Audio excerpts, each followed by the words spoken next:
गणेश जी, आपने अपनी योजना से धूम्र को माता के पास भेज तो दिया, किंतु अब होने क्या वाला है ये मैं समझने में असमर्थ हूँ। वही होगा जो माँ पर कुदृष्टि डालने का परिणाम होता है, सर्वनाश। माँ ने उसे अपना क्षणिक दर्शन दिया होगा और अब तक धूम्रलोचन शुंभ तक पहुंचकर उन्हें माँ और देवियों की सूचना दे चुके होंगे। ऐसा अद्भुत सौंदर्य और उस सौंदर्य की धनी ऐसी सुंदरी तो संसार में कोई भी नहीं, और आप जैसा पुरुष भी संसार में दूसरा कोई नहीं। सौंदर्य के साथ शक्ति सामर्थ्य भी है वो। स्वर्ग के अंतर्ध्यान सभी देवियों की रक्षा कर रही है वो। मैंने उन देवियों को भी उनके निकट देखा था।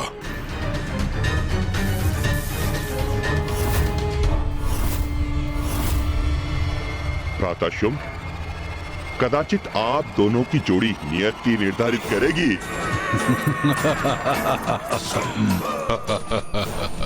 हाँ, और आप दोनों की जोड़ी अत्यंत भाएगी सभी को। आप दोनों का विवाह अवश्य ही होना चाहिए। उस स्त्री के साथ न्याय तब होता जब मैं उसे मेरे प्रति अपराध करने का दंड देता। उसने मेरे विरुद्ध जाकर स्वर्ग की देवियों को आश्रय जो दिया, परंतु अब धूम्रलोचन के मुख से उसकी प्रशंसा सुनकर उसके प्रति मेरी भी उत्सुकता जागृत हुई है। जाओ धूम्रलोचन, मेरे दूत सुग्रीव के साथ जाकर उसे मेरा संदेश दो कि यदि वो मेरे दंड से अपनी रक्षा करना चाहती है, अन्यथा परिणाम अति भयंकर होगा। उचित है, मैं आपकी आज्ञा अनुसार आपका संदेश उन तक पहुंचा दूंगा, महानायक शुंभ।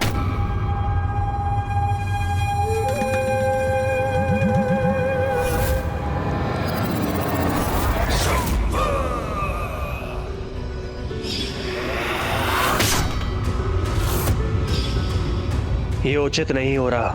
महाराज शुंभ को मुझे देवी कौशिकी की महिमा के बारे में सूचित करना होगा। देवी कौशिकी नमो नमः। देवी कौशिकी नमो नमः।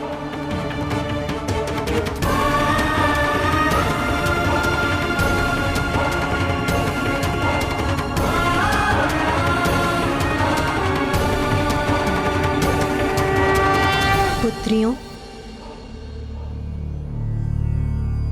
अब वो समय आ गया है पुत्रियों, जब तुम्हें यहाँ से प्रस्थान करना होगा।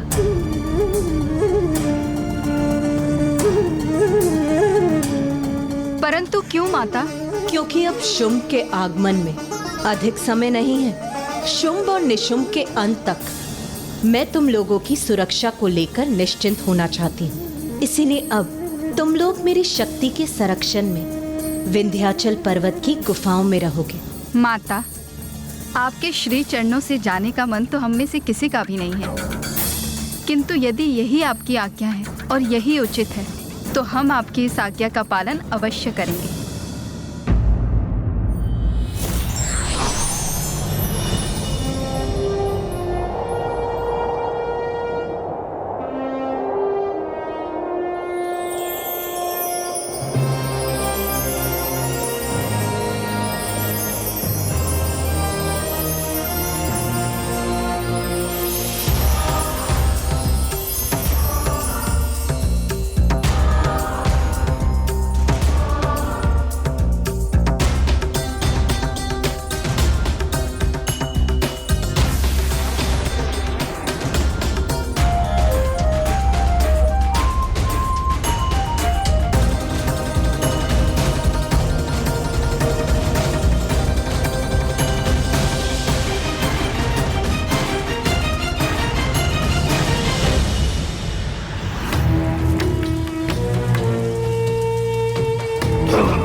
उस सुंदर स्त्री को शीघ्र ही स्वर्गाधिपति महानायक शुंभ का संदेश पहुंचाना है हमें। किंतु कहां है वो?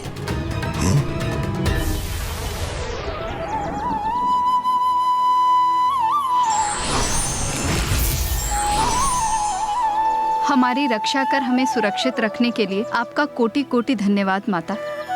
हमारी प्रार्थना है कि आपकी कृपा दृष्टि इसी प्रकार हम पर सदा बनी रहे। अवश्य पुत्रियों, माँ हूं मैं और संतान की रक्षा माँ का धर्म है।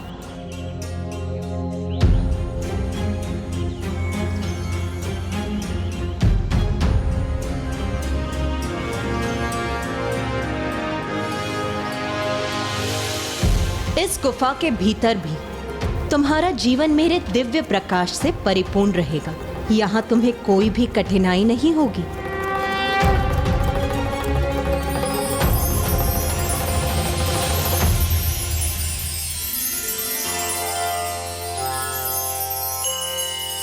माता हमारे जीवन को कभी भी अंधकारमय नहीं होने देंगी। माता की असीम कृपा पाकर हम कृतार्थ हुई।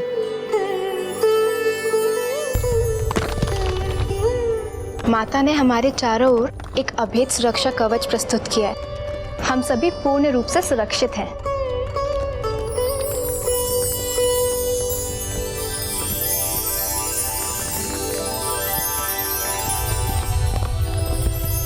अब कोई भी दुष्ट असुर देवियों के निकट नहीं आ पाएगा। माता, आपकी भक्ति ही हमारी शक्ति है। उसी कारण असुरों की कुदृष्टि से हम लोग सुरक्षित हैं। पुत्रियों, जगत जननी हूं मैं, सभी मेरी संतानें हैं और संतान इन असुरों के समान पथभ्रष्ट हो भी जाए किंतु माँ अपना दायित्व कभी नहीं भूलती। तुम्हें अब कोई कष्ट नहीं होगा, निश्चिंत रहो। सेनापति धूम्रलोचन जी, अपनी गति थोड़ी धीमे कीजिए ना। मेरे पाँव पीड़ा के कारण फटे जा रहे हैं। हृदय धोखने के समान दौड़ रहा है। यदि मुझे कुछ हो गया तो स्वर्गाधिपति शुंभ का संदेश आगे कैसे ले जाएंगे आप? ज्ञात नहीं महाराज शुंभ ने इस सुग्रीव को मेरे साथ क्यों भेज दिया, जैसे कि मैं इस कार्य में एकाकी सक्षम ही नहीं।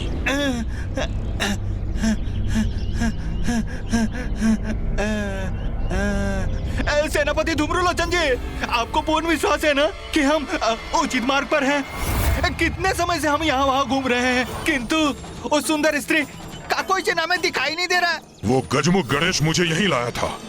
हम उत्तर दिशा से आए थे और इसी पर्वत पर उतरे थे। यहीं कहीं है वो स्थल, देखता हूँ।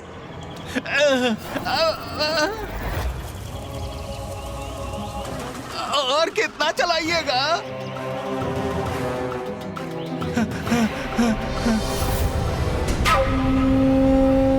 शब्दों के सत्य असत्य की परख तो दृष्टि से होती है। वो सुंदर स्त्री मुझे दिखाई देगी तभी आपके कथन को सत्य मानूंगा। सब कुछ हमारी योजना के अनुसार ही हो रहा है भैया। शुंभ का सेनापति धूम्रलोचन उसके दूत सुग्रीव के साथ माँ के निकट पहुँच चुका है और माँ पूर्व में ही सभी माताओं को सुरक्षित स्थान पर भेज चुकी है। यही थी वो, यही स्थित एक अदृश्य बाधा के पीछे।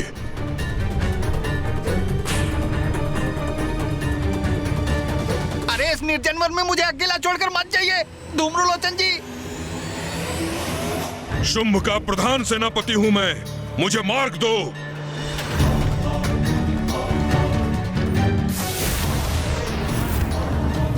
मैं उचित स्थल पर पहुंचा हूं सुग्रीव। अब तुम्हें और अधिक चलने की कोई आवश्यकता नहीं। हम अपने गंतव्य पर पहुंच चुके हैं। अद्भुत! अचानक इस वन में दिव्य प्रकाश प्रकट हो गया, जैसे कोई गुप्त द्वार अचानक खुल गया हो।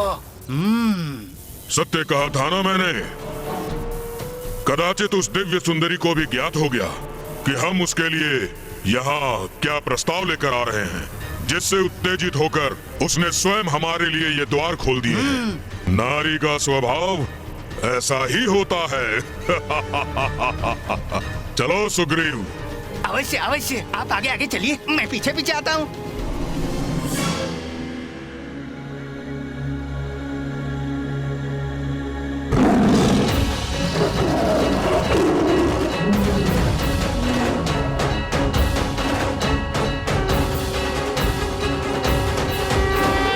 अद्भुत, ऐसा दिव्य वैभव ऐसा अनुपम रूप, इसका सौंदर्य तो पूर्व से भी अधिक प्रतीत हो रहा है।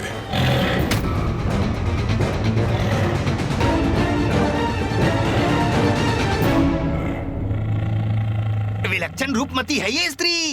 असुर महानायक ने विवाह हेतु उचित स्त्री का चुनाव किया है। चलिए चलिए आगे बढ़ते हैं धूम्रलोचन जी।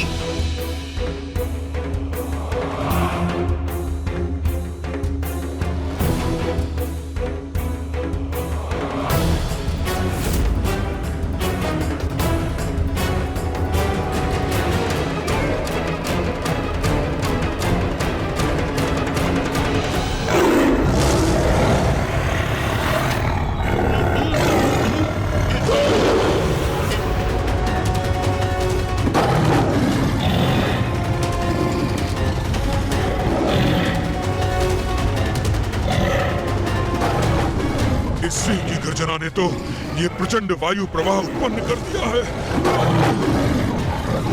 मैं सिंह की गर्जन से उड़ता जा रहा हूँ। मुझे रोकिए धूम्रलोचन जी, मुझे रोकिए।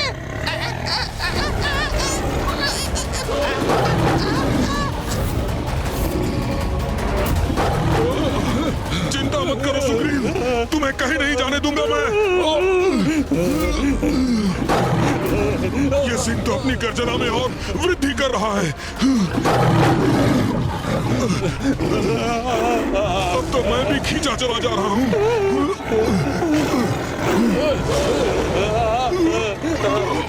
हम युद्ध नहीं, संवाद करने आए हैं।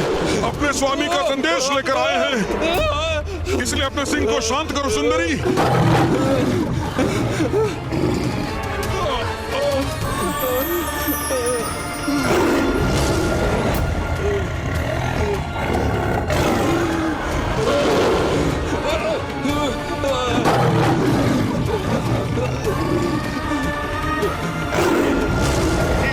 पकड़े रहिए, मुझे पकड़े रहिए धूम्रलोचन जी।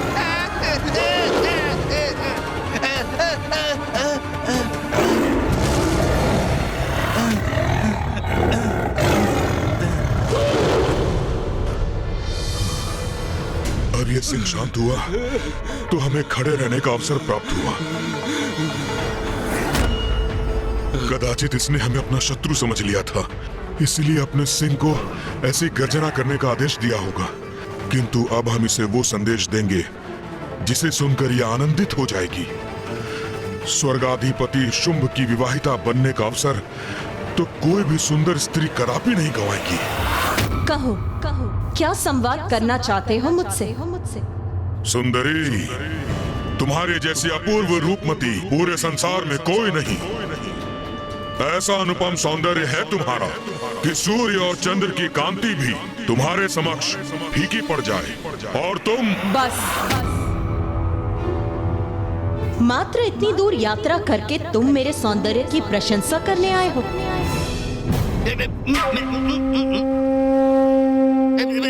सौंदर्य की देवी, तुम इनकी बात का बुरा न मानो। ये शुंभ के सेनापति धूम्रलोचन है और मैं उनका दूत सुग्रीव। मैं तुम्हारे सौंदर्य का दर्शन पाकर ऐसा अभिभूत हुआ कि मेरे मुख से शब्द ही नहीं निकले। तुम्हारी जैसी सुंदरी तो संपूर्ण संसार में एक ही है। जैसे इस सृष्टि में एक ही पुरुष है जिसके समक्ष सूर्य और चंद्र दोनों ही नहीं टिक सकते। और ये महाप्रतापी रूपमान पुरुष तुम्हारे स्वामी शुंभ हैं। सर्वप्रथम इस सेनापति ने मेरे सौंदर्य की प्रशंसा की, फिर शुंभ के दूत अर्थात तुमने उसकी। किंतु मुझे किसी की भी प्रशंसा में कोई रुचि नहीं।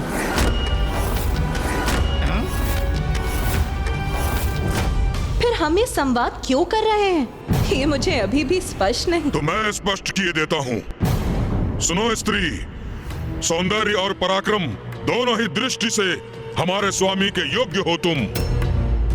इसीलिए हम उनके साथ तुम्हारे विवाह का प्रस्ताव लेकर यहाँ आए हैं। उचित तो यही है कि तुम इस विवाह प्रस्ताव को स्वीकार कर हमारे साथ चलो।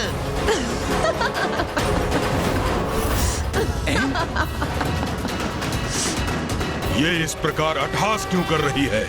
मुझे ये बताओ तुम दोनों, रूपवान होने के अतिरिक्त कोई और गुण है भी तुम्हारे स्वामी में?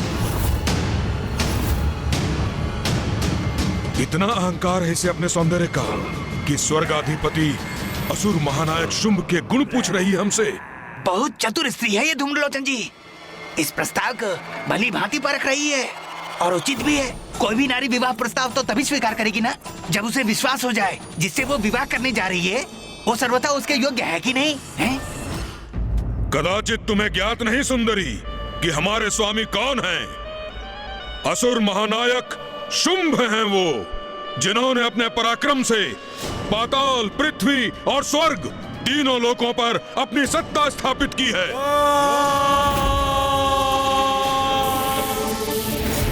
और स्वर्ग की समस्त निधियां उनके नियंत्रण में है। कल्प वृक्ष, कामधेनु, ऐरावत, उच्चैश्रवा सबके स्वामी हैं वो। इंद्र आदि देवताओं को स्वर्ग से निष्कासित किया है उन्होंने। अब आपको पूर्ण परिचय प्राप्त हो गया ना हमारे स्वामी का? अब तो स्पष्ट हो गया ना? तुम महावीर, महातेजस्वी स्वर्ग के अधिपति शुंभ का विवाह प्रस्ताव स्वीकार करे सुंदरी। सत्य कह रहे हो तुम। बहुत पराक्रमी, अत्यंत तेजस्वी और महावीर है तुम्हारे स्वामी शुंभ। मुझे क्या था ये हमारा प्रस्ताव अवश्य स्वीकार करेगी। तुम्हारे स्वामी की वीरताएं की गाथाएं तो मैंने भी सुनी है। वही शुंभ है ना ये, जिसने मित्रता का ढोंग कर देवताओं को अपनी राजसभा में आमंत्रित किया और फिर दुत क्रिया अर्थात जुए की क्रीड़ा कर देवताओं का सर्वस्व छीनने का प्रयास किया। वही महापराक्रमी शुंभ है ना ये, जो प्रथम पूज्य गणेश देव सेनापति कार्तिकेय से सीख लेने के लिए विवश ही नहीं हुए, अपितु देवराज के वाहन ऐरावत, मां कामधेनु, कल्प वृक्ष और देवराज के मुकुट लौटाने पर भी बाध्य हो गए। अब समझा, ये तो असुर महानायक का अपमान करने का दुस्साहस कर रही है। वही परमवीर शुंभ है ना ये, जिसने स्वर्ग में अनुचित प्रवेश कर देवियों का अपमान करने का प्रयत्न किया, किंतु उसमें मेरे अर्थात जगत जननी के हस्तक्षेप करने के कारण अक्षम्य रहे। और ये कैसे भूल गई मैं कि वही शक्तिशाली शुंभ है ना, जिसने देवताओं को बंधी बनाने का प्रयास किया और देव सेनापति कुमार कार्तिकेय ने न केवल इनकी संपूर्ण सेना को पराजित किया, अपितु स्वर्ग से इस अति पराक्रमी शुंभ की राजसभा से देवताओं को मुक्त भी करा लिया। ये सब इसे कैसे ज्ञात है? कदाचित ये असुर महानायक शुंभ का विवाह प्रस्ताव अस्वीकार करने जा रही है। अरे वाह,